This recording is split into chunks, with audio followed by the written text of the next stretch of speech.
Hey everybody, how's it going? Peter here with Forte Trader. Today I just want to discuss contract rollover dates in the futures markets. It sounds like it could be confusing and a lot to keep up with, but it's truly not.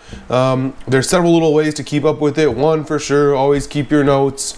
Look at your you can look through the CME's website and find contract rollover dates depending on what instrument you're trading. If you're just an ES trader, that you know about 4 times a year you're going to have expiration dates and rollover dates. Rollover dates happen every third Thursday of every month. However, every 3 months, I apologize.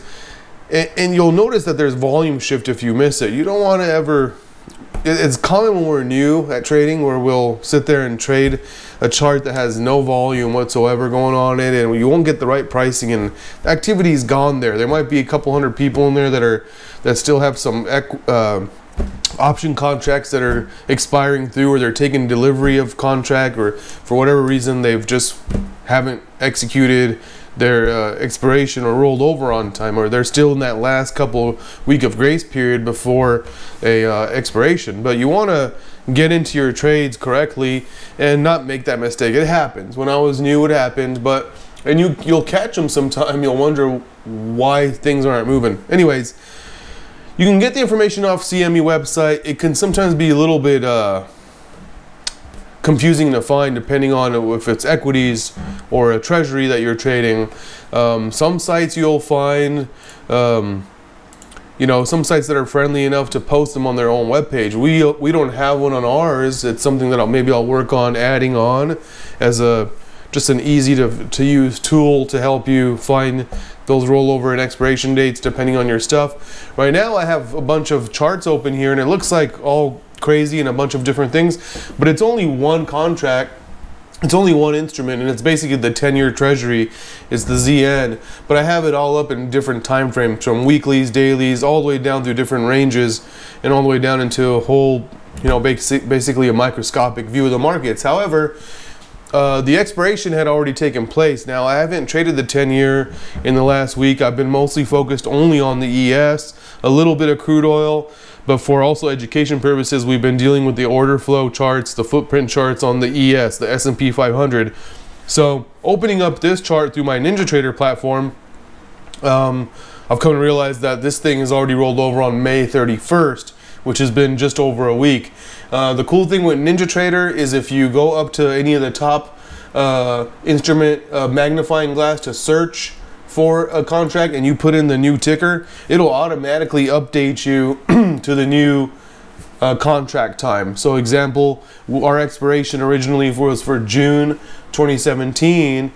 That's the expiration, but there's only, if I zoom up this camera here, let me move this camera, guys.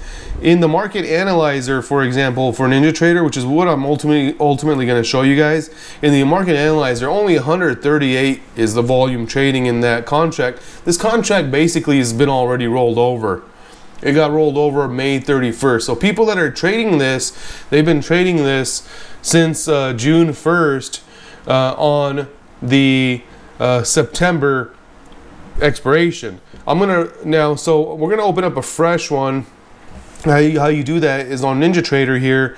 You're gonna click on new on your tool, on your account management tool, and then you're gonna go ahead and just click on market analyzer, and market analyzer will pop up. It'll be blank, and by default it'll have the instrument name, the column of ask, bid, and last price. What I do on all my charts when I create my new workspace, depending on what I'm looking at, what I'll do is I'll just create a market analyzer on that contract expiration that's currently in play, and I'll let it roll so I can start seeing that there's volume deteriorating there, and I'll know it'll be a heads up that contract rolling over.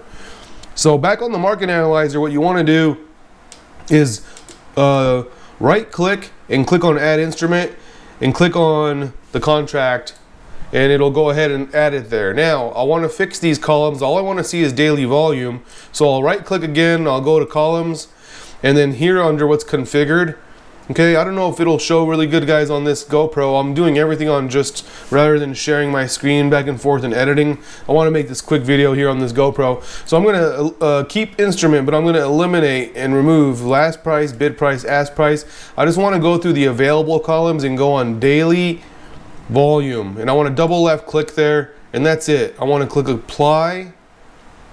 In fact, if you want to save it on your NinjaTrader 8, which is what I'm using, you can click here on preset, left click one time, hit save, click on save, and then click apply and click OK. Now, you see the difference there between the September 17 expiration contract? There's already just under 30,000, just over 27,000 contracts traded already in the overnight market on the 10-year Treasuries note. Super liquid, thick market, by the way, thicker than the ES, in my opinion, and everyone's, it's a fact. But we could see there now that between the June expiring contract, which is already rolled over May 31st, and the following current contract for September's expiration, a significant difference, and thus that is why we weren't having the right price and movement on our charts. So you can go one by one here and update everything. I'm sure there's a clever technical way where NinjaTrader, as robust as they are, to do it all at once, but you can click in there and then just make sure you save all your workspaces and change your contracts, okay? And so what I would normally do on a market analyzer is have the following rolled over contract set up in one analyzer, and always have that one analyzer for the instrument you're trading on that workspace, so you can keep an eye on it in the morning and see if the activity is shifting over, so you're not placing trades on the wrong instrument. And so I just wanted to touch base on that. The reason is tomorrow, June 8th, we have rollover for the ES, the S&P 500 E-minis, which is the emphasis, the structure of what we teach on and what we trade on with our footprint charts and stuff like that. And so just make sure that you are aware that rollover is tomorrow. Now it'll expire into the month, but there won't be valid any activity there for you to day trade those things, okay? Probably gonna have some, for whatever reason, some long-term option expiration contracts that are in there that'll show as open volume, but there won't be any volume in there for you to get in and out of on trading. So with that said, it is June 7th, and again, keep that in mind. Rollover dates are very important. It's just making habit. Okay, it sounds tedious, like it's more things to keep track of and maintain. However, it's not as tedious as actually trading equities or pain in the butt. It's pretty simple. You get used to it. Just don't forget that you got contract rollovers depending on what you're trading coming up. All right, that's about it. Thank you very much, guys. Have a good night. See you.